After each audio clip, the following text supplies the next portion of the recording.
Time to wrap it up. Time to wrap it up. Time to wrap it up with G.I.J. Oh my God, girl. Good job. What up, everybody? Welcome to another episode of Level Up with Gene and Jay. We are on episode 28. 28. So please share. If you don't like this episode, I guarantee you somebody you know that will benefit from it. So share it, like it. Yeah. So today we have Jenny Thrasher. Welcome, Hi. Jenny. Hello, Jenny. Thanks for being here. She is the founder of All That We Are, creator of Thrive Education, leading voice in mental health advocacy, over 25 years of experience. You have a degree in psychology, served as a crisis counselor, Wow. suicide prevention educator, has worked on the Minnesota Suicide Prevention Task Force, and Jenny has a book, I do. Growing Through Grief. Yeah, absolutely. So we're going to be talking about things that surround mental health and just have an hour-long wonderful conversation. Yeah. Thanks for being here, Jenny. Thanks for having me. And so, and I just want to say real quick before we even get started is that, this can be a topic that's really heavy and can be emotional. But one of the things that I take great pride in is safe language. And so while it may provoke emotion in people, let's understand that emotion isn't a bad thing. Emotion is something that we can process and we can move through.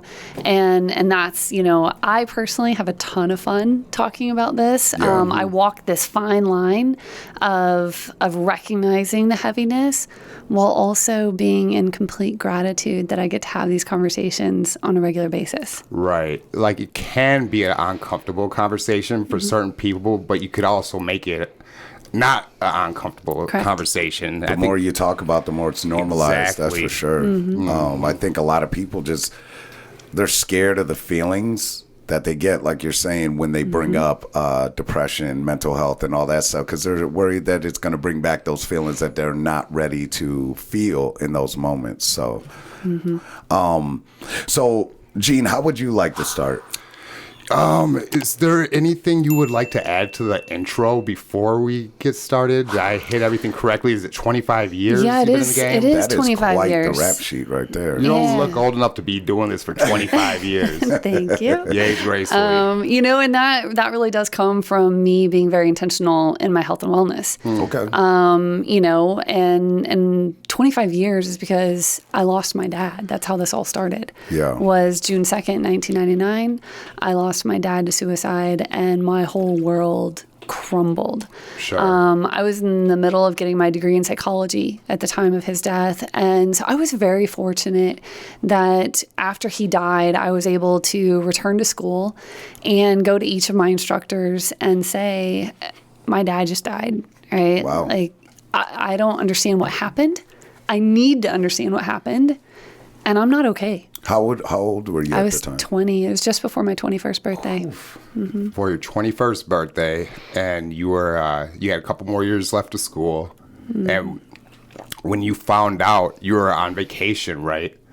Yeah, I was. And with your brother? Well, I was on vacation with my soon-to-be husband, and it just happened to be that my brother had arrived the day before. So we were actually in Cancun, Mexico. Okay. And my brother had arrived the day before my dad died.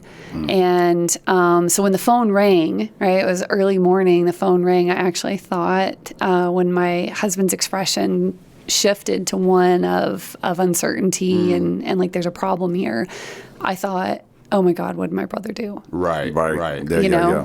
Like he's in trouble. We got to go bail him out. Yeah. And and then he hung up the phone and he walked over to me as I stood there at the end of the bed and he said, your dad tried to kill himself. And so I thought he meant my dad was alive. Right. Wow. You know. Tried. Yeah, he tried. Didn't say And so I just, I just remember dropping to the bed and saying like, okay, is he okay? Can we get home? Can we see him? And then he said, no, he didn't make it. Wow. Okay. And so you obviously you go and tell your brother, and then I'm assuming you guys went back to the States. We did, yeah. So we went and got my brother, and of course we're not thinking clearly. So we head over to his hotel, then have to go back to our hotel because we didn't take our stuff. Right. Like, it was just like, I need to get to my brother. Yeah.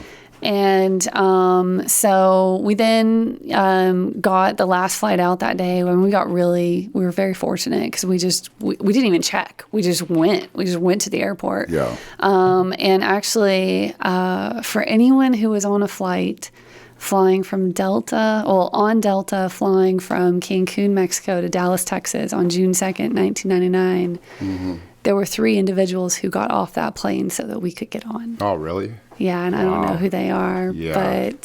but yes. So if that happened to be you, thank you. Maybe the universe will bring them to this episode, and they'll be able to kind of see that. Yeah. It's those little things that people do that really go a long way. So Yeah, it's the only reason why we got on the flight. 3 Yeah. people chose to get off so we could get on. So would you mind kind of talking about your father and what he was diagnosed with? Yeah. And we could kind of go from there. Yeah. So first, let me just say that my dad was my everything. Yeah. Daddy's girl. I was a total daddy's girl. So even though I'm number 4 of 6 kids, I did this assessment in college that was to determine, are you the oldest, the middle, or the youngest, right? And mine was tied for all 3. And my professor was like, that's not possible. right. But then I looked at it and I went, no, it makes sense. It makes sense because I am a middle child. I'm number 4 of 6. But I was the baby girl, so I was my dad's baby girl. But in a lot of ways, I was my dad's first child. Because even though I had 3 older siblings, my dad was in the military and then he was in university. And he finished university right after I was born. And so I was the first one he truly bonded with. Where you actually spent a lot of time with. Yeah. Instead of having to leave so much. And I think, too, that part of that came from the fact that I have a very, very interesting story to kind of share how my dad, like the depth of love that my dad had for me, was that when I was in junior high, like most kids, I was made fun of quite a bit. In fact, I was made fun of on a daily basis. Oh, geez. And it was so bad that my mom, she actually took me to go see a plastic surgeon. So you can't see it because I have headphones on right now, but I had really big ears. And can you hear okay? I'm kidding. I'm kidding. So I had these long, skinny legs and these really big ears, and it was brutal. It was funny because back then we didn't call it bullying. It was just I got made fun of every day. Kids can be ruthless. It was rough. And so in any case, my mom took me to go see a plastic surgeon, and he actually said to me, he's like, well, let's talk about your ears. And he's like, well, did you know, not only are they big, but one sticks out further than the other. And I was like, wow. If I didn't have a complex before, I do now. Right. But then he starts talking about the process of what it would take to fix my ears. Okay. And I didn't know back then. In fact, I didn't know until a few years ago. I am what some people would call a highly sensitive person. Okay. So he's describing in detail what it's going to take to do this surgery. And I am just shrinking and like, no, like you can't do that to me. And, and I'm crying. And because how old are you? I was like 12. I was 7th grade. Okay. And so my mom, she takes me home and she's like, let's just take our time. We can think about it. And I'm crying because my mom is giving me an opportunity to fix something about myself that I hate. Right. And yet I'm too scared to do it. And so I just remember I was in her room, I was laying on the bed crying, and my dad came home from work. And he sat down on the bed next to me and he was like, hey, what's going on? Yeah. And you got to understand that I got 15 minutes of my dad's time every day. That's nice. Okay. And I would literally stand in the window of like we had this tall window in the front of our house, and I would stand in that window and just watch for him. And I wasn't allowed to go talk to him until he got out of the car. So because there were 6 of us. Yeah, right. He had to brace himself. Right. So he'd usually get there, finish listening to whatever radio show, whatever. And as soon as that door would open, I'd go running out to go talk to my dad, and I'd get my 15 minutes. And it was always this joke that Jenny had to have her 15 minutes, right. you know? Well, that day I wasn't at the window and I didn't go running out, and he came and found me, and see, he knew that I was being made fun of. He knew that part.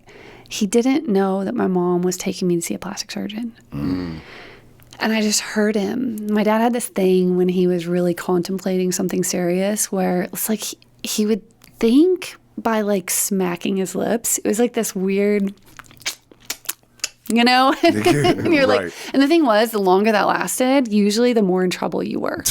Like the quieter my dad got and the more he thought, it was like, oh. So I just remember laying there and thinking like, he's so disappointed in me. And he said, can I share a story with you? And I said, yeah. And I loved my dad's stories. And so he said, you know that picture, the one of my grandparents, the one down in the family room? And I was like, oh, yeah, I know, Dad. Like, your grandpa had really big ears, but you loved him anyway. And he says to me, he's like, yeah. He's like, but Jenny, here's what you don't know is my grandfather had really big ears. But I didn't just love him.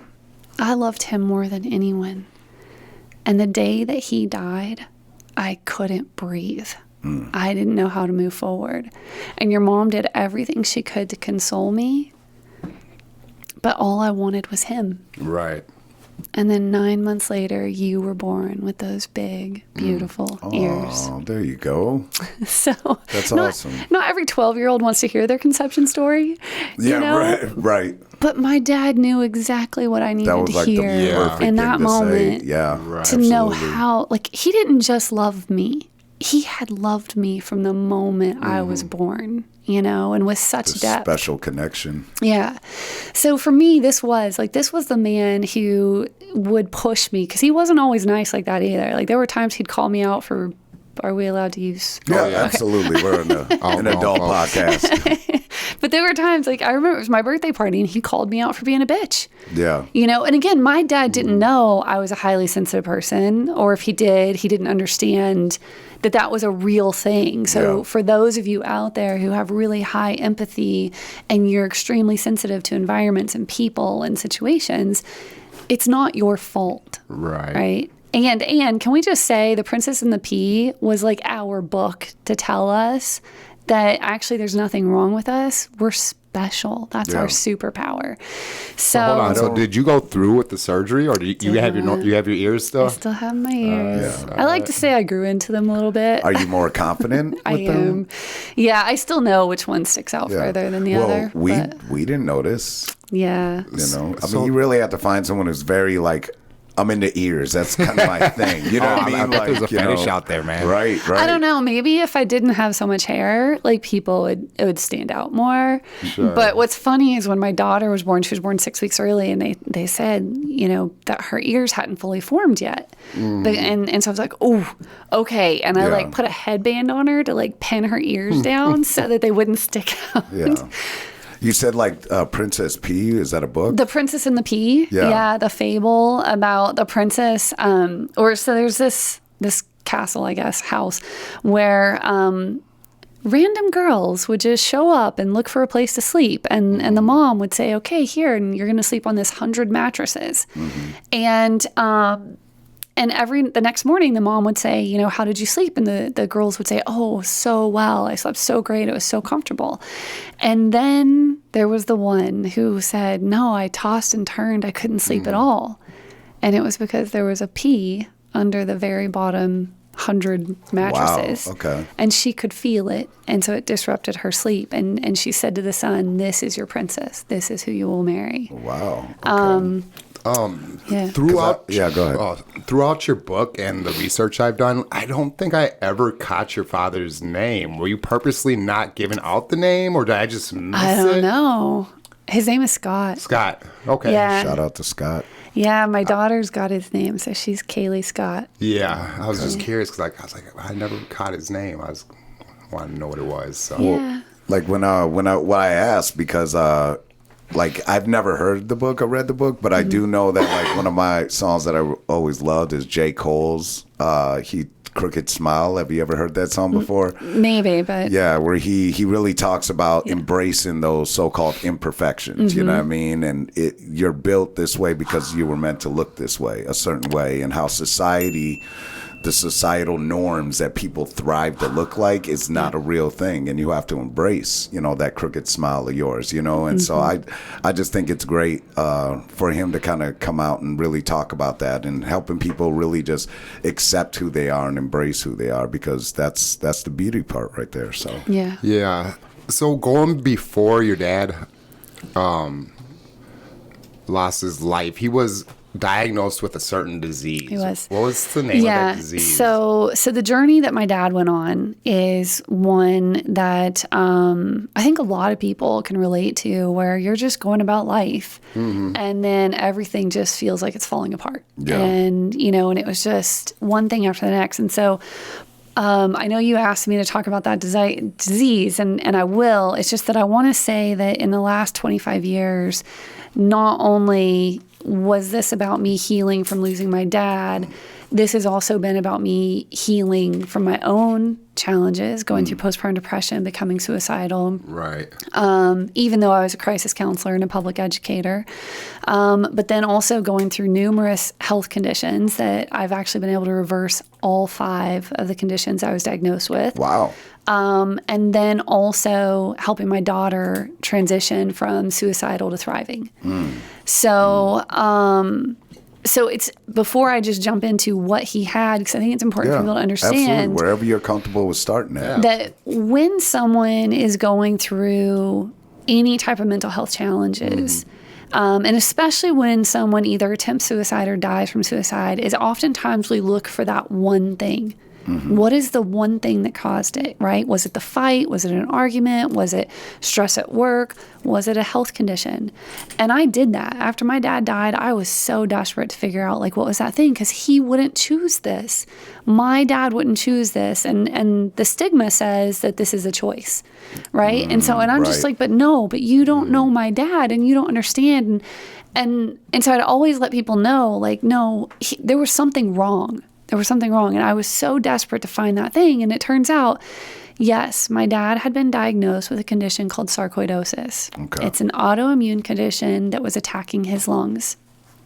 And the treatment for that condition was steroids. And he was put on a very heavy dose of steroids. And so you can look at this and say, okay, well, was it the steroids? Was it the actual sarcoidosis? Because what I learned on my honeymoon actually was I injured myself on my honeymoon and ended up in a medical facility. And it turned out that doctor was studying sarcoidosis. Like, it was just like a hobby side thing. And she said to me, well, one thing that I want you to understand is that by the time someone gets diagnosed with this, it's already attacking the brain. Right. And for me, it was like, oh my gosh, like, yes, this now makes sense. Right. Because this isn't who my dad was. So, but what I want to be clear on is that it typically isn't one thing. Right. Right. So, like, when I helped my daughter shift from suicidal to thriving, all these parents started calling me and saying, how did you do it? What did you do? What was the thing that finally, like, helped her? And I would spend hours on the phone with these parents because I knew what it was like to be that parent. And I finally, one day, I wrote out all the things that we had done to help my daughter. Yeah. It was 17 things, right? 17 things. And so that's why now what I teach with Thrive Education is what I call the human blueprint. so that you can see it's a tangible model that you can look at and you can see the connection between our physical, mental, and emotional health. It's like a bowl of trail mix, just all different kinds of things. Just all But kind of. This is the thing; it all gets thrown in there. So when we don't have a guide to look at, we are literally just shooting in the dark. Like, well, maybe it's this, maybe it's that. Let's try this, let's try that. And here's what ends up happening.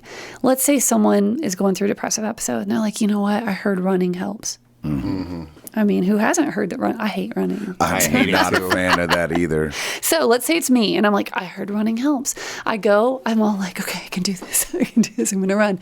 And you know what? A week into it, I'm feeling better. I'm better. 2 weeks into it, I'm better. And then bam, I just hit a wall and I go back. For sure. And then guess what?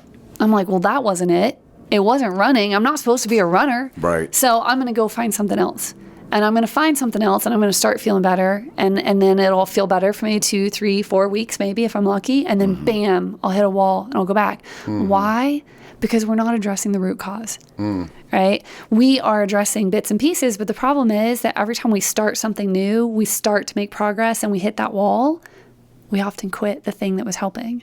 So you are hoping for the quickest resolution almost, and you're not digging deep enough. You're not digging deep enough, and you're not understanding it's a layering effect, right? So you know what? Running, like, honestly, it's not my thing, but I could find some other physical activity that is. I love rollerblading, right? If my body just feels good because I'm moving it, find something I love that helps my body to move. Okay, good. Now, if I still hit that wall, even though it's something I love, then I don't quit that. Like, I did make progress. I was getting better. Now, what do I need to add in? What have I not addressed? So this is where the human blueprint, it shows you how our physical, mental, and emotional health are connected. Then it shows you how it impacts every aspect of our lives, right? All 3 systems impact every aspect of our lives. And then I show you the different elements that make up each system so that you can actually look at it and say, okay, well, where's there an imbalance, right? Yeah. There's discord. That's really what it is. All pain, all illness comes when there's a discord within our energy. That's it. We're all made of energy. So it's a matter of creating harmony. With yourself. With yourself. It is. It's our physical, mental, and emotional health. So it's really about our human health rather than isolating any one thing and focusing only on that. And this is what you were unlocking. Was it through with your daughter, or did it first start with your dad? Like, I would say when on a subconscious level, it was obviously taking place with my dad, but I wasn't. So that was probably one of the layers, right? It was one of the layers. To understand your daughters. Yeah. Oh, and I say, that my dad's death was one of the greatest pains I've ever experienced in my life. It wasn't the worst. I've actually now experienced worse pain than losing my dad. Wow. But it was, for most of my life, it was the greatest pain I'd ever gone through. And yet I can tell you that it was also one of the greatest gifts I've ever been given. Yeah, I was curious about that. Yeah. What are your, can we hear a little bit about that? Yeah.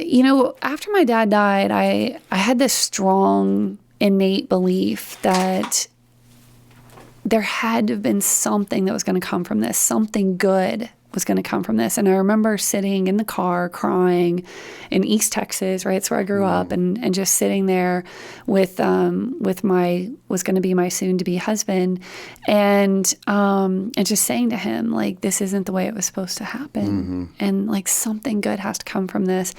And what I thought was, after I got my degree in psychology, I went on, became this crisis counselor, public educator, and I really thought, okay, that's it. Okay, he died so I could help other people. And then in 2000, I think it was 2011 or 2012, so, we're now like 12, 13 years later, that a friend of mine had reached out to me about a friend of hers who had gone missing, and that they were trying to find him, and they were worried that he was suicidal. And I went on to the Facebook page of where people were posting messages and communicating, and so many of the messages were to this guy saying, what are you thinking? Like, you have a family. You need to think about your family. And I'm cringing as I'm reading these messages, because when someone's at that point of pain, they already feel so guilty. Yeah, don't make them feel worse. Exactly. Yeah. Right? So I sent him a message. I sent him a private message just saying that I had lost my dad and that if there was anything I could do to support him, and just kind of talking about some things I learned about acupuncture and different modalities of healing that that I had found that worked for me, and but just sending him love. Right. Yeah. That was my message, is like, I'm just sending you so much love. Well, while I'm going through this and I'm thinking about this guy and I'm like going to pick up my kids from school, and all of a sudden it hits me, my dad saved my life. His death saved my life, because his death raised my awareness to what I needed to heal. Had he not died, I don't know that I would have been introduced to acupuncture. And acupuncture and herbs are what pulled me out of my postpartum depression and my state of being suicidal. Right. Yeah. So that's powerful. Yeah. So holistic. So you did acupuncture. Is there anything else you did that? In the beginning, it was just acupuncture. Okay. In the beginning, everywhere I lived, I'm like, I need acupuncture. Real quick, before we hop into that, I'm just curious, like, acupuncture, that's where they put those needles in you, right? Like, it's true. My gosh. And here's the thing. Okay, so here's the thing. I couldn't imagine that. I want to be clear and say acupuncture isn't the only way. Okay, because a lot of people are like, "Oh, Jenny said acupuncture. I have to do acupuncture." Okay, it's not the only way. Yeah. Two, I didn't want to do it. And so a lot of people are like, well, it won't help me because I didn't believe in it. I don't believe in it. I don't think it'll help me. So of course it's not going to help me. And I had started having panic attacks after my dad died, and I was talking about it to one of my teachers, and a fellow classmate heard me talking about it, and she said, I'd like to introduce you to my acupuncturist. I think he can help you. And he was actually a professor at our university, and so I was like, oh yeah, okay. Well, I hated doctors. I hated them. Yeah. And so I just was like, yeah, sure. Took his information, never called. And she was like, hey, did you set up the appointment? No. Finally, I get a call one day from this man, German accent. And he says, I can't do the German accent, but he's like, hello, Jenny. This is Martine Buchbinder. And your friend called and has set up an appointment for you for this Saturday at 10 a.m. Wow. And I was like, okay. Well, I guess I'm going to get acupuncture. But even then, I got there. He went over everything, talked about it with me. And then I was like, okay. And he goes, do you want to try it out? And I go, no. Right. Thank you. I'm going to go now. That would be my first thought. Yeah. And I walk out to the lobby where my husband is sitting. And he's like, well, that was really fast. And I was like, yeah, I didn't do it. And he's like, we drove over here. You're going to go do it. And so I did my first session, and what I learned was within 6 months, maybe even less, I didn't just stop having panic attacks. I felt the greatest sense of peace that I'd ever felt in my life from getting acupuncture, because it's moving energy, right? Yeah. So it's moving energy in your body, and I didn't even understand what it was doing. I didn't understand it. I didn't originally want it, but I surrendered and I went, because what I did know is I didn't want to keep feeling the way I was. Right. Yeah. Let me tell you a story. When I was a baby, my mom used to smoke cigarettes, and she was changing my diaper. She had a cigarette in her mouth. She's changing my diaper. The cherry ended up falling on my stomach, and she burnt me.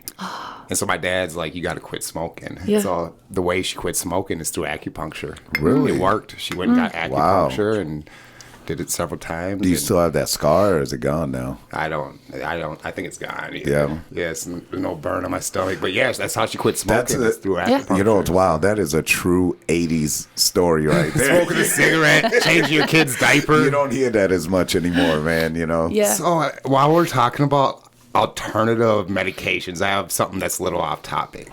What are your thoughts on psilocybin as a therapy? Psilocybin. That's mushrooms. It's a compound, right? Psychedelic. I just did a journey on Thursday. Get out of here. There you go. Really? So you microdosed? No, I did a ceremony. Yeah. So that's my third ceremony that I've done. I don't do a lot with microdosing, but I have done some microdosing on my own where it's just like, I'm feeling stuck or whatever, and I'll do like 0.2 grams and just see if it can help me with just getting into flow. Stuff. So who facilitated this? Me. Oh, so you just did it on your own? I did. Yeah. That's so awesome. originally I worked with someone. So I had done, eight therapeutic sessions with someone, like leading up to it. And we talked about why I was wanting to do it, understanding, you know, like how it could enter my body and how it would stay with me. Like once you consume it, it's just part of you, and it's helping your evolution and your growth and rewiring of the brain and things like that. And I might not be saying it all right because this is not my area of specialty. Sure. No, that's okay. But that's my perception of it. So yeah. Thank you for sharing that. So So how much did you eat just a few days ago? Oh, just a few days ago, it was 0.8 grams. 0.8 grams? It was not, so my first time that I did a ceremony under the care of this provider was just over 2 grams. Okay. And, You went all in. Okay, here's the thing. Nothing could have prepared me for what that experience was going to be. Right. I mean, because he told me, you know, and I said to him, I want to record it. I want to record it. I don't know why. And we ended up not, because he goes, no, you're not going to talk much. He's like, it's all going to be in your head. Yeah, so it'd be kind of silly for you to waste, like, to record this. And it ended up being an 8-hour long process from the time it kicked in until I was able to, like, really move and talk and all that. And I'm so grateful I did it. At the time, I wasn't. At the time, I was like, I am never doing that again. Yeah. That was brutal. But I was grateful that I had had the experience and I would know when people ask me, like, what my thoughts are on it. Yeah. But it was a journey. It was an absolute journey. And I walked away with a new sense of knowing myself. Here's the other things. I'm very open, you know, very, very open, very transparent about different experiences I've had in my life. I feel like I'm the kind of person that I feel my emotions, you know? I don't like have them stuffed down. I'm all like, oh no, we're going to cry now. Okay, here we go. Yeah. So I honestly thought like I was doing this mostly to just have a better sense. So when people did ask me about it, but I didn't think I had anything locked away. Yeah. Holy hell, did not know the depth of pain that was burrowing so deep inside of me that it opened a portal. And I mean, I was in physical, mental anguish during that. Like, this wasn't like, you know, people think mushrooms and they think like a happy trip where you go and you laugh your ass off. I have yet to experience that. Right. Because each time I've done it with the intention of growth. Right. That's the difference. Some people do it to party or go to a festival, but if you go into it as this is medicine, and I'm trying to heal, or figure something out about myself, you know, it's a different experience. I think one of the most beautiful things about it is it shows you what's possible. It shows you things that you didn't realize were already within you. Like for anyone who's on that sacred soul journey, you know, you have this, like, there's this saying of like, everything you need is already within you.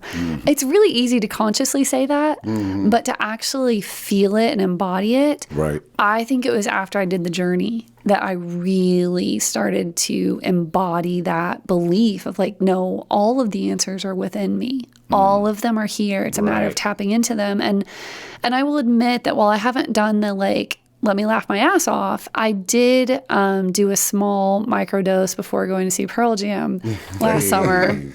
And I went twice. So I had a friend who was in town, and he had first row seats. Oh, yeah, that's kind of a must then. I know. And so I was like, oh, okay, yeah, I'll go. Oh, both concerts? Yes, okay, I'm in. I'll go. Did the music hit a little different when you're...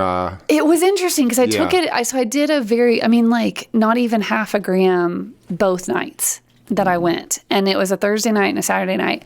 And Thursday night, I did it before the opening act, and it had already started to kick. I'm a lightweight, so it kicks in pretty fast for me. So the opening act started, and I was like, whoa. Like, look at the color of his shirt. Like, there was just this one guy, I don't even know what instrument he was playing, but he had this shirt on that I was like, wow. I mean, you know. But then when I went on Saturday night, I took it later in the evening, and I waited until Pearl Jam was up there. And what was interesting was, and I don't know if it's because I did it Thursday and then again Saturday, it lasted longer, but in a different way. Okay. So that after the show was over, so it's now been hours, and it was a really small dose. So it's been hours. quote unquote out of my system, you know? And yet this was me. I'm just like, my arms are just flowing. I can't stop. Like they're just like gliding through the air. Energy. And I'm humming. Like I cannot stop humming. And I've just like humming this little tune. I may have been driving my friend insane with my little hum. But you know, cause he's like talking and I'm just like, And I'm just humming and going about, well, some crazy stuff ends up happening because I'm standing in the window of his hotel, which is across the street from the venue, and I'm people watching. And there's this one guy out there who's clearly in distress. And I'm just watching him, and then he comes up to the window and he points at me and he's like, come out. And so I was like, okay, you know. And my friend is like, what? Right. How high? The guy pointed at you? Yeah, he pointed at me. And you know, and I was just like a story above him. And so, but he's like, come down here. And so I was like, okay. and I'm still just humming and moving my arms and I'm just doing this thing. And I walk out into the hallway and there's a man down, like in the middle of the hallway, just like collapsed, unconscious in the hallway. And so I'm like, friend, like, Chris, come on. Like, you got to help me get this guy up. And fortunately we figure out what room he's in. We get him to somebody, and right. But I'm like cool as a cucumber. Like nothing is fazing me. Yeah. So then like I go to walk out the door to go out to this guy, and Chris is going back to the room. I go, Chris, where are you going? And he was like, I'm not going out there. I was like, yeah, you are. Right. And he's like, that guy could be crazy. I go, which is why you're coming with me. Like, you're going to keep me safe, you know? And we go out there and it ends up being this bizarre fight between a husband and a wife. And the wife, it's my fault. That's what she tells me. Oh, wow. Is because her husband can't stop watching me in the window. Oh, wow. Which I was like, I'm so sorry. Like, I was just people watching, you know, and flapping my arms. Yeah, just like, ooh, you know, but it was interesting because nothing rattled me. I was so calm. And I looked at her and I said, I'm so sorry that you're hurting. And I think there's something much deeper than this that's causing your pain. And she just broke down and started talking about all these other things in her marriage and in life. And, you know, and it ended up being like that was one of multiple things that ended up happening that night that I think any other time it would have been easy to get flustered or be like, what am I doing and how do I navigate this? But the psilocybin, it gave me this sense of being extremely grounded. Right. And yet uplifted. Like it was kind of, I felt both. It's like the yin and the yang. Like I felt like I was up here and grounded at the same time. It was beautiful. The reason I ask is because, you know, I've listened to a lot of testimonies of veterans and people with depression that have microdose and they find it, a lot of them find it very beneficial. Yeah. And like their depression starts to go away, the PTSD or whatever that's called goes away. And so I think it's like real interesting. You know, that's the reason I asked. And the only thing that I would say to be very careful of is becoming dependent on it. Now, it's not addictive, right? At least that's what everyone says. I don't feel addicted. I've got a ton of it sitting in my bedroom. And I've had it, oh gosh, I mean, probably 9 months. Yeah. And I take it when I feel called. Right? It doesn't feel like, oh my God, I have to do it to feel good. The shrooms call you. They do. It's weird. It's like they're an entity of their own. It is. It's interesting because I had been feeling it for the last few weeks, maybe ever since, I told you. So a few weeks ago, I had a little mishap with a pickaxe. And ever since then, I'd been feeling this, like, it's time to do a dose. It's time to do a ceremony. Yeah. And so, Jean, when you'd stepped away, Jay and I were talking, and I was saying how I had actually used meditation to heal my leg from this pretty serious injury to my leg. I mean, I couldn't put weight on it for a solid 4 or 5 days. Oof. And I went and got an x-ray. It wasn't broken, got a tetanus shot, did all that. But I had a pretty good gash in my leg and couldn't walk. And but when it happened, so to understand, I was cleaning out my garage. For those of you, if you don't live in Minnesota, winter is coming. Yeah. Winter's coming. And you want your garage accessible to all vehicles. Yeah. So I'd been cleaning out my garage, and there was this chair that my ex-husband had left for me to deal with. And I didn't want to pay to have it hauled off. It was broken. So people had said to me, like, just tear it up and put it in the garbage, right? Just destroy it. Well, I think really what I learned in this moment was pickaxes are awesome. I use it a lot, okay? Yeah. I like doing my yard projects with pickaxe. It's fun. Not to destroy a chair. Right? Wrong tool. I needed a sledgehammer, didn't have one. I'm like, that's fine. My trusty old pickaxe. We're gonna go to town on this chair. Open the case, reveal it. Yeah. But then I quickly learned this isn't right. I'm catching it. Like this, I'm gonna adjust my swing. When I adjust my swing, it'll be fine. No. I adjusted my swing, and all of a sudden it was like slow motion. Oh gosh. I missed the chair entirely. And then in my head I hear jump. And so I jump. So instead of hitting my leg straight on, I nicked it. Oh. I still nicked it hard enough that I couldn't walk for like 5 days. Yeah. But the moment that it happened, I luckily had headphones in, and my phone's laying there on the ground, and I'm like, hey, phone, I'm not going to say it because she'll kick in, but like, call Grace Landon, right? So I'm like, call my daughter. Mm-hmm. And she was in a mood, right? She had stayed home from school that day, and she was in a mood, and she answers, and she's like, what? And I go, I think I might need your help. She goes, I don't ask for help easily. Right. So she goes, where are you? I go, in the driveway. With a pickaxe. Yeah, and so she comes running out, right? And she's over me, and she looks down at my leg, and she moves my jeans, and she goes, I don't know what to do with that. Oh, gosh. She's like, am I supposed to take you to the hospital? I go, no. Just get me up. Get me inside. And I'm like, please, God, tell me none of the neighbors saw this, right? Yeah. So we get inside, and I was very, very smart.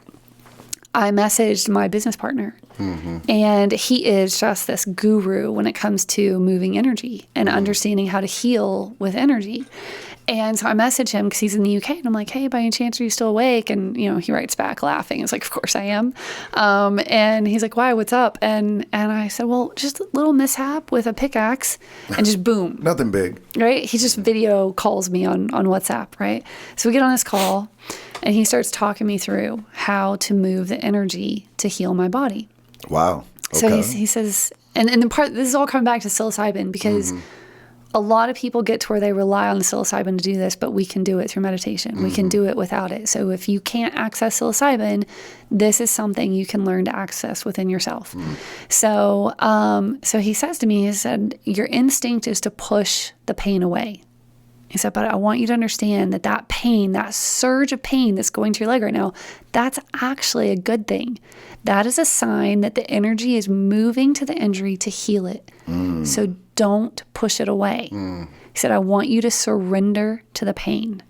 And I was like, And he goes, you and already have like 9 acupuncture needles in there. Like, wait, I may have jumped the gun a little bit too quick here. He goes, he's like, it's going to get worse before it gets better. And I was like, which that's actually true with acupuncture too. That's the truth of most stuff, right? Clean out your closet. It's going to get worse before it gets better. Yeah. Right? Right.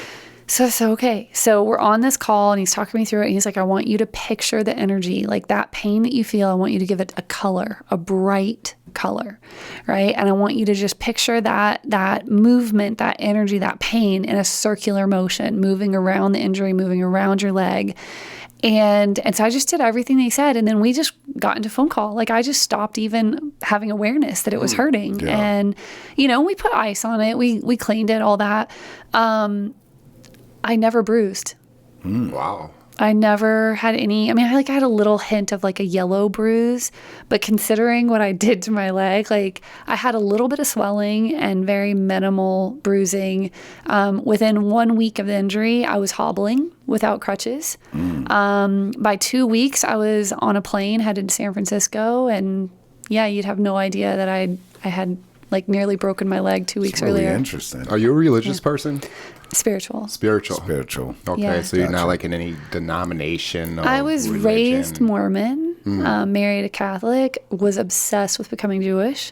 But no, now I'd say I Roman believe Catholic, Jewish. Oh my. I know. I mean, if you've read any of the Mitch Albom books, that man like lit a fire in me to want to be Jewish.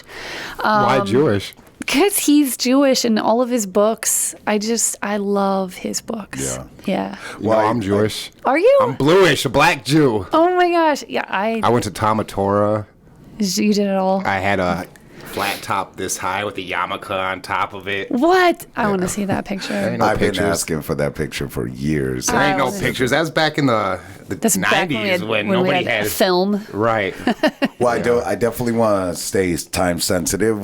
This is going great, What? by the way. You're doing an amazing job. Time is Where are we irrelevant. at? We at 40 minutes already? We are at 40 minutes. Okay. And usually the So- only reason why I bring it up is because, like, with our pod track and stuff like that, it usually balances around an hour. And I want to make sure that we get all the right Well, information. I in want and to stuff. mention something before we move on. absolutely. Because you had asked me about the meditation and we were Yeah. talking, and I was just saying how you can do it. But yet I hear from people all the time, well, I don't meditate. I don't like to meditate. I don't want to meditate. Like, I can't quiet my mind. I can't sit there. Right. Yeah.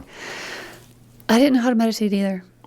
I didn't. And for years, I felt this calling to meditate. Like, I started way back. I was still living in Tennessee. So it was like 2011, 2012 when I first started, like, I think I need to meditate, but I don't know how. And so I Yeah, just started, yeah. like, I did the whole Oprah Deepak Oh, meditations, okay. right? My ex-husband bought them for me for like Mother's Day or Christmas. And so I would listen to these and here was my thing.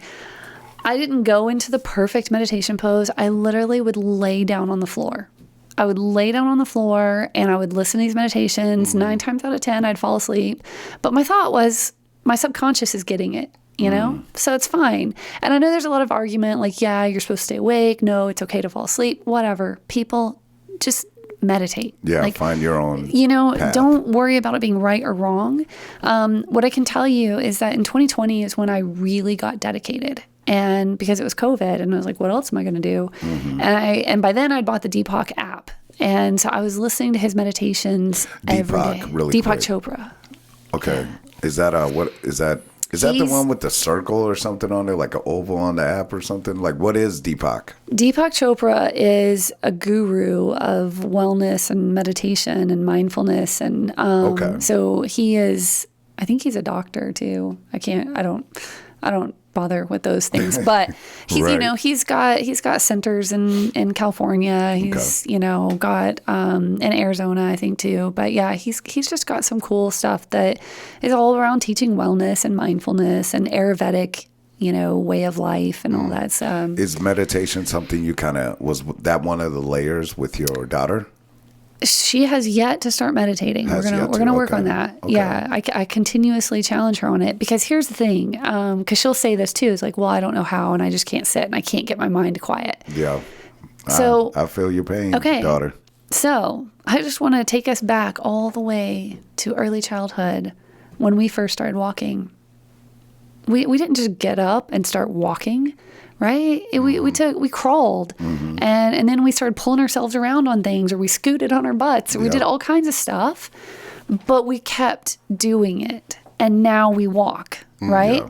Had we not tried any of those things, if we just laid there and said, well, I can't do it. I can't do it right. I can't do it to the best of my ability.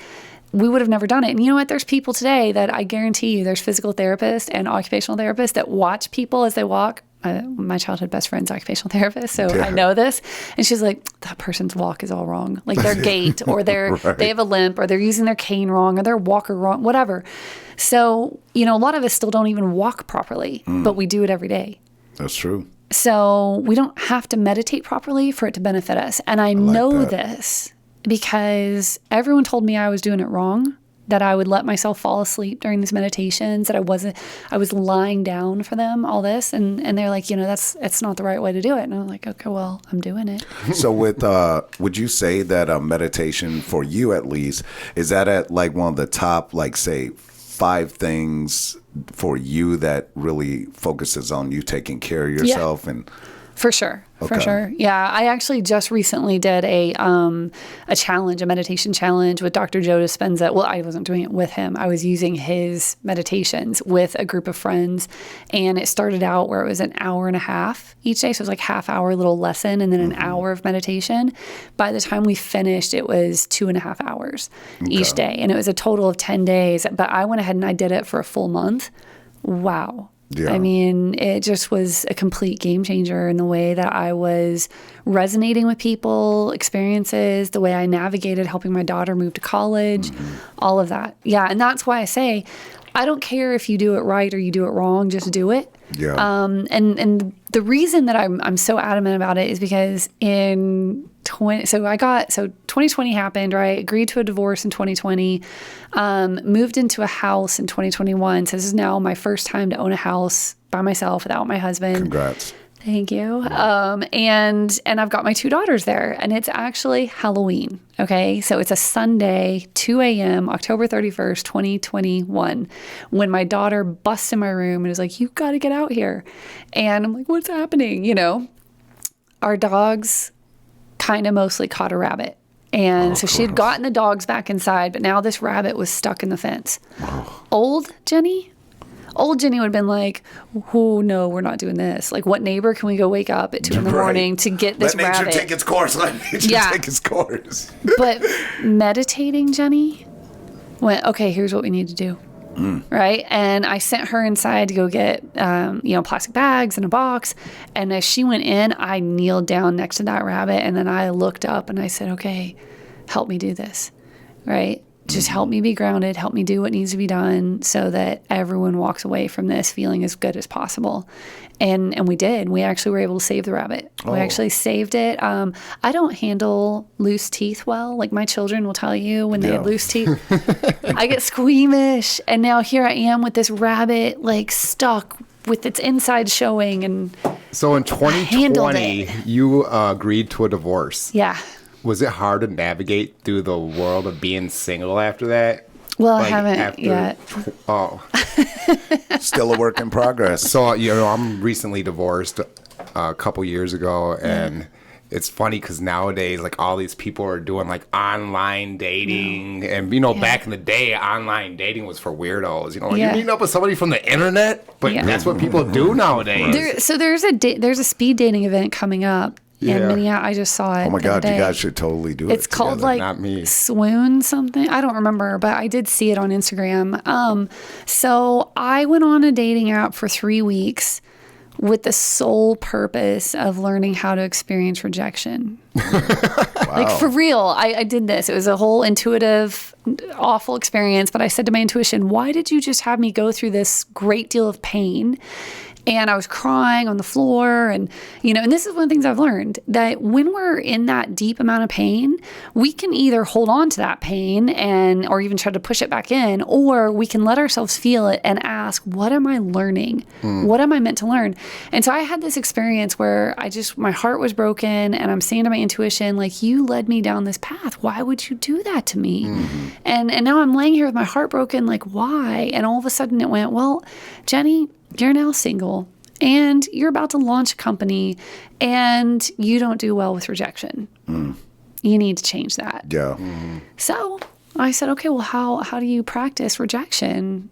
So I got on a dating app, and for 3 weeks I did it with the sole purpose. That's a really interesting approach. Yeah. Yeah, but that's really the closest I've come to like dating. Yeah. I've focused. So we agreed to the divorce September 2020. Mine's a little bit more complicated because I was actually in love with someone when I agreed to the divorce. And then that person that I was in love with, 2 months after I agreed to the divorce, he walked out of my life. And he said, "We'll never be together. We can't even be friends now that you're getting a divorce. Like, goodbye." Wow. So that's when I say, like, I thought losing my dad was the greatest pain. No, that was it. That was it. That was the Because zinger. for me, my dad didn't choose to leave me. My dad died because he had lost the ability to make rational decisions, right? He died from suicide. This person chose to leave me, like chose to walk out of my life. And this person, I had said, like, I would give everything to be with this person. Took an oath. Yeah. So in any case, it's with the dating process, I have been so focused on healing me. Yeah. And I really would encourage more people to do that. You know, that there's a lot of people. I mean, most people I know who were getting a divorce during 2020 are already remarried. Yeah. You know, and okay, I guess it is now 2024, but Still though, self-love is important. Have you? Yeah, it's kind of one of those questions of like, until you can tell me that you deeply love yourself unconditionally, and I do. I'm there. I'm in that place. I just have this belief that I'm not going to date in the way that society says we're supposed to. Right. Because I'm so in tune with who I am and what matters most to me, and what I'll feel the moment I meet him, I don't need to date. I will meet him and I will know. There will be an energetic connection, instantaneous, that I'll just know. Now, I was actually watching a podcast the other day with Aubrey Marcus, and I don't remember the name of his guest that was on there, but they were talking about love and how they call it the mates. It's like the future of relationships, and how if we look at it and recognize that for many years people got into relationships because it served a purpose. It was a role, and they called it your role mate. Then they talk about how people started marrying for love, and they called that the soulmate. And now, going beyond a soulmate into a deeper love, they call it a whole mate. And I feel like they've actually missed one. So I actually think that there's the role mate, where you marry someone for purpose and to serve a role. Then I think there's a love mate. And this is what most people do. They get married based on this superficial, surface level love that we've been taught to look for, right? Then there's a soulmate. The soulmate is that energetic connection. You can't create that. You cannot develop that. You either have it or you don't. There's a soul connection between two people. You can have it with friends. You can have it with romantic partners, right? Then, you know, so for me, this guy, Ben, who I was in love with, he was a soulmate for sure. He was a soulmate, and I had never experienced that kind of connection with anyone in my life. However, he was not my whole mate, right? He was a soulmate, but he was not a perfect match for me. So now I know that the person that I'm looking for, I'll have that soul connection, and we will be in alignment in our core values, our core beliefs, our goals and desires, right? So I have spent the last 4 years figuring out what those are to me, so that I'm attracting that, right? I have my list of essential requirements. Well, that's not just my essential requirements for him. Those are my essential requirements for me. You. Yeah. One of our viewers might be watching this right now, and you guys might be making a connection. This might be a dating, turn into a dating app show. Let me ask you a question. Or someone's looking like, you are not my whole mate. Do you believe in coincidences? Or do you feel like everything happens exactly the way they're supposed to? Does it have to be either or? The reason I ask is because I noticed that your dad passed June 2nd, right? And there's a bunch of synchronicities that happen throughout your life that happen on June 2nd, different years. Like, what's up with that? Oh, yeah. I got goosebumps. Yeah, I think it was me letting go of this idea that June 2nd represented the worst day of my life. It was my being willing to say to the universe that I'm okay with experiencing joy, love, and happiness on a day that was once the most painful day of my life. Like you're allowed to be happy. Right. So, and what you're referring to is the first time it happened was June 2nd of 2002. And so I had learned that I was pregnant. We had been trying to get pregnant for 3 years. It was a high-risk pregnancy. And I had gone in for an appointment, and the doctor had said, I want you back in X amount of weeks. I don't remember what it was, but she's like, I want you back around this time. And then the receptionist pulls it up, and she's like, okay, well, how about this time on June 2nd? Well, instinctually, part of me is like, no way. Yeah. That is the date. Like, no, you know? But this other part of me, so this is the difference between reacting and responding. My reaction was no way. But when I actually sat with it in that moment, I allowed my inner voice to say, Jenny, this is a good thing. Then I responded, and I said, yes. I said, yes. And it opened this portal so that then June 2nd ended up being the day that I saw and heard my daughter's heartbeat for the first time. That's awesome. It ended up being the day she graduated from kindergarten. Right? How crazy is that, man? That is insane. It ended up being, this wasn't in the book, 'cause that hadn't happened yet, but it ended up being the day of her senior prom. Right? So. Wow. Yeah, I was a little bit disappointed that this year, June 2nd, I thought for sure it was going to be the day my younger one was going to graduate from high school, but it's off by like a day. Really? But it's okay. Well, if the lottery pops off on June 2nd for a Wednesday, you better pick up a ticket. I know. You know? Yeah. Wow. So I know we're kind of getting close, and like we always tell a lot of our guests is that the hour always blows by, right? And it's never enough time to really go on. And having this conversation with you made us, and I'm sure you can agree, made us both realize that we can't just have you on the show just once.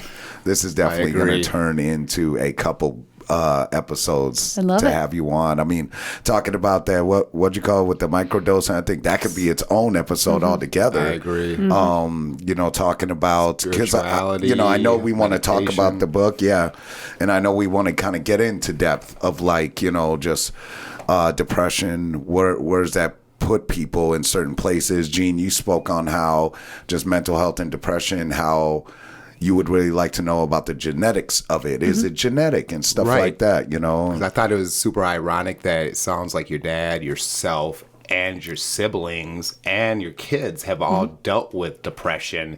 So I'm like, is that like something that's genetic or? Yeah.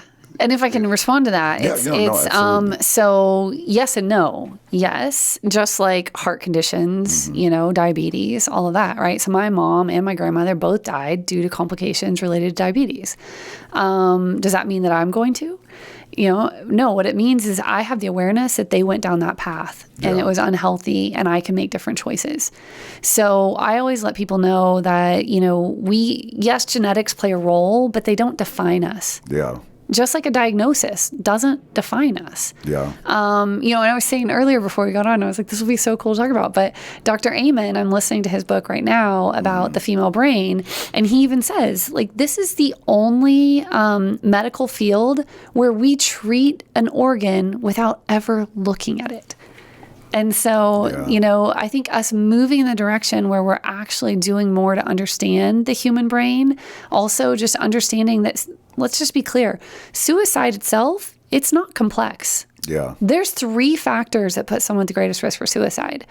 What is complex is the human experience. That's what's complex. It's all different. So the more we understand about ourselves, so doing that, you know, like if you have access to understand what your genealogy is, learn it, understand it. You know, if you don't, maybe you're adopted, you don't have that. Okay, this is a choice at this point. You can either say, I don't have it, I don't know because I was adopted, and you can get stuck there and stay in a place of pain. Or you can say, what test can I do to get that information? Yeah. You know? And I just think that the more that we do to understand ourselves, whether it's through actual tests that you do with a doctor or books that you're reading, or just self-exploration with psilocybin or meditation, or just communication. A lot of some of the biggest problems I feel like is people, like we talk about it a lot, is that people aren't talking enough. Yeah. You got a lot of generational curses people like to call, which is heartbreaking in the same time because, you know, when you're trying to help somebody go through something, there's literally generations of depth you have to go just to help that one person, you know? And so I mean, I worked with a holistic chiropractor, and I know some people are like, aren't all chiropractors holistic? This guy was different. Yeah. This guy was like, oh, but he helped me to release 17 generations of trauma. Wow. Right? So, yes, we are carrying around trauma from our ancestors. We are unknowingly passing it on to our children. Yeah. And I even had this thought the other day when I did my ceremony of, oh my gosh, I'm now the mom that my children have to heal from. Yeah. You know? Right. So, right. But I'd like to give almost, them, even though I believe I've stopped the cycle of abuse. Okay, that was 17 generations of abuse, of sexual assault within my mom's family.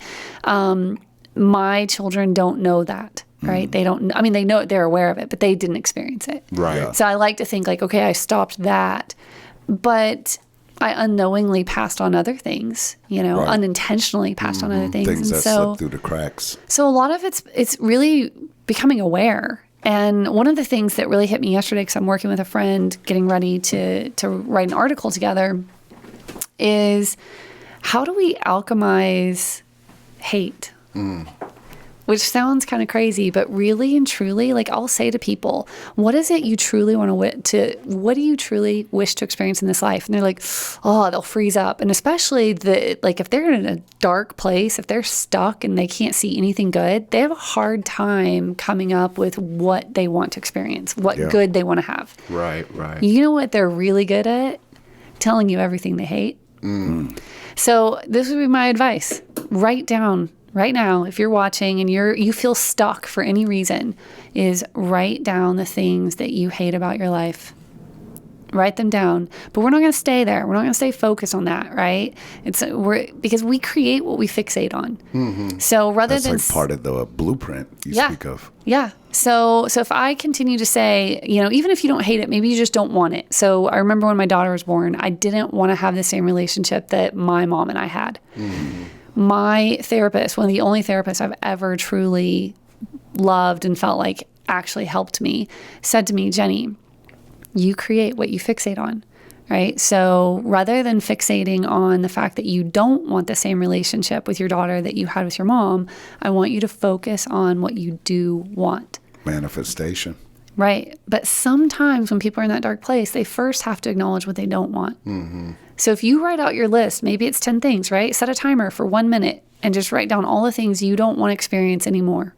I just did this with my daughter and her boyfriend, the things they don't want in their relationship, and it was for them to create healthy boundaries and to have this healthy relationship. But we started with, how have you been hurt? What do you not want to experience anymore? And then we turned them into positives. We turned them into, so what you're saying is you want to have healthy communication. You want to be able to speak to each other and know that you're in a safe space. Yeah. So, yeah. You know what's crazy is that Gina and I have always been talking about doing like a live one of these days. And I think maybe not on the first episode we have you back on, but I think that'd be a very interesting live to have, to be able to have, because I feel like you're so articulate with everything you say. You have great answers and a lot of stuff that give people to think about. And I think it'd be really cool to be able to have that and have people be able to, we could have a laptop open, and just kind of like, I heard what Jenny said here. Could she kind of lean on that a little bit? So if you're ever open to something like that, 100%, let's do it. That'd be a great conversation. Sounds wonderful, man. Good idea. And as much as we'd love to keep on going more, Jenny, I know. We're past our time, and we haven't even really got into the meats and potatoes of it, But what an amazing conversation. I mean, we're on episode 28. And we've had like a few guests where we're just like, we haven't even dove into it yet. You know what I mean? Like, we've had such a great talk here today. And I really do think like a lot of our guests though, and our followers and fans will be able to really benefit from this conversation. There's a lot of open book here. So. Absolutely. And speaking of books, she has a book called Growing Through Grief. Grow Through It. And she actually gifts them out to organizations and people that want it. So it's free. What is it? Growing Out of Darkness. Yep. Can you tell? Growing, yeah. So if you just go to growingoutofdarkness.org and you can request a free copy of the book for yourself or for someone that you care about. Although if you go to jennythrasher.com, it will link you to that. You can request a book there, but you can also learn about the work we're doing with Thrive Education. Mm-hmm. You're right, man. Jenny Thrasher is a dope ass name. I didn't know. Like, where does Thrasher come from? Where are your ancestors from? Germany. Germany? Yeah. Thrasher. No. Do it again. Thrasher. No. Jenny, did we forget anything? Do you want to tell all your socials? Yeah. Yeah, you know what? Jenny Thrasher Official on Instagram. And I honestly, jennythrasher.com is probably the easiest way to connect with me. And then I just want to say how much fun you guys are. I'm so grateful we met a couple months ago and just, I'm excited. Everything happens for a reason. Right? The universe works in very mysterious ways, so. So hold on. I have a quote, a partial quote. Oh, Gene busting out quotes. We all have a story to share. we all have the opportunity to make a difference. And that was a quote from Jenny Thrasher. And I think that coincides with our podcast so much, right? That was it. Well done. Well done, sir. So, Well done. anyways, thanks for tuning in to another episode of Level Up with Gene and Jay. Yes, sir. Jenny, thank you so much for being here. Yeah. Come again Thanks for having me. soon. Please. Yes, We might have and to you do guys, some like science. always, just take a look at us, like always, like, follow, share, comment. It really helps to drive the traffic for us, so Indeed. videos like this and episodes like this can get out. So we really appreciate everybody at home, and I hope you enjoyed watching, and those who are listening, I hope you really enjoyed listening as well. So again, like you said, Jenny, thank you so much for being here on the show, and we cannot wait to have you back. So, Imagine a psilocybin episode. you ain't. Well. Just before we Psilocybin close out on that, she did say it's hard to like. It was more non-talking almost. So we have psilocybin. Also, it's like 48 minutes in. Have a humming. Let's be humming. Come up with our own song and stuff. You know what I mean? But I'm not against that idea though. So so more to come, y'all. More now. to come. So Thanks for tuning in. Level Up with Gene and Jay. We'll see y'all later. Thank you, Johnny. Sabi wrap it up. Sabi wrap it up. Sabi wrap it up with Chi. Oh my God, girl. Good job.